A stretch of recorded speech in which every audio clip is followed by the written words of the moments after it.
How Not to Make Bacon and Eggs, brought to you by yours truly in my cozy kitchen. So we're starting off cracking 6 eggs here in a little Pyrex dish over the sink because it's the easiest to keep a minimal mess.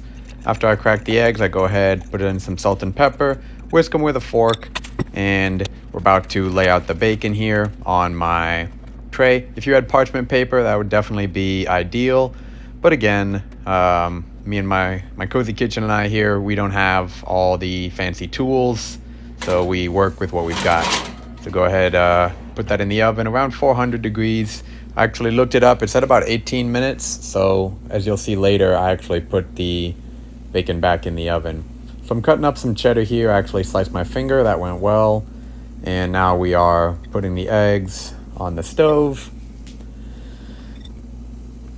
The stove isn't level, so all the eggs kind of float to one side. It is annoying, but I put some rectangle cheddar with my mushrooms and with my eggs, so it starts to cook there. I did keep the mushrooms separate at first just because I want to allow them to cook and not just absorb all the egg. That's the main problem I've had when I just use one pan for everything. So this is what I call myself making an omelet. It is not going well. I've usually found that if I try to use less than 6 eggs at a time, I can get closer to the ideal omelet look.